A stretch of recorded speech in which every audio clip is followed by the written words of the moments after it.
बहुत समय पहले की बात है। एक लकड़हारा रात दिन लकड़ियां काटता, मगर कठोर परिश्रम के बावजूद उसे आधा पेट भोजन ही मिल पाता था। एक दिन उसकी मुलाकात एक साधु से हुई। लकड़हारे ने साधु से कहा कि जब भी आपकी प्रभु से मुलाकात हो जाए, मेरी एक फरियाद उनके सामने रखना और मेरे कष्टों का कारण पूछना। कुछ दिन बाद उसे वह साधु फिर मिला।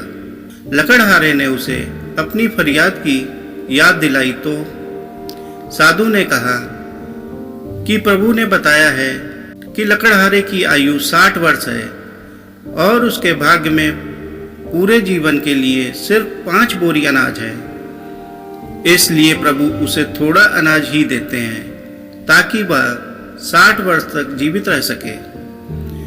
समय बीता, साधु उस लकड़हारे को फिर मिला तो लकड़हारे ने कहा, ऋषिवर, अब जब भी आपकी प्रभु से बात हो तो मेरी यह फरियाद उन तक पहुंचा देना कि वह मेरे जीवन का सारा अनाज एक साथ दे दें, ताकि कम से कम एक दिन तो मैं भरपेट भोजन कर सकूं।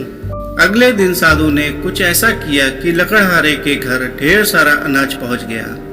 लकड़हारे ने समझा कि प्रभु ने उसकी फरियाद कबूल कर उसे उसका सारा हिस्सा भेज दिया है।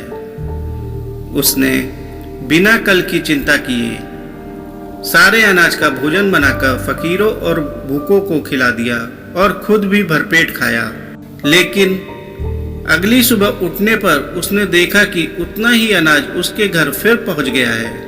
उसने फिर गरीबों को खिला दिया, फिर उसका भंडार भर गया। यह सिलसिला रोज रोज चल पड़ा और लकड़हारा लकड़ियां काटने की जगह गरीबों को खाना खिलाने में व्यस्त रहने लगा। कुछ दिन बाद वह साधु फिर लकड़हारे को मिला तो लकड़हारे ने कहा, ऋषिवर, आप तो कहते थे कि मेरे जीवन में सिर्फ 5 बोरी अनाज है, लेकिन अब तो हर दिन मेरे घर 5 बोरी अनाज आ जाता है। साधु ने समझाया, तुमने अपने जीवन की परवाह न करते हुए अपने हिस्से का अनाज गरीब व भूखों को खिला दिया, इसलिए प्रभु अब उन गरीबों के हिस्से का अनाज तुम्हें दे रहे हैं। दोस्तों, किसी को भी कुछ भी देने की शक्ति हम में है ही नहीं। हम देते वक्त ये सोचते हैं कि जिसको कुछ दिया तो ये मैंने दिया। दान, वस्तु, ज्ञान, यहाँ तक कि अपने बच्चों को भी कुछ देते दिलाते हैं तो कहते हैं कि मैंने दिलाया, जबकि वास्तविकता यह है कि वो उनका अपना है। आपको सिर्फ परमात्मा ने निहित मात्र बनाया है उन तक उनकी जरूरतों को पहुंचाने के लिए, तो निहित होने का घमंड कैसा। दोस्तों, आपको यह कहानी कैसी लगी कमेंट करके बताएं और इसी प्रकार की कहानियों के लिए चैनल को लाइक करें, सब्सक्राइब करें। धन्यवाद।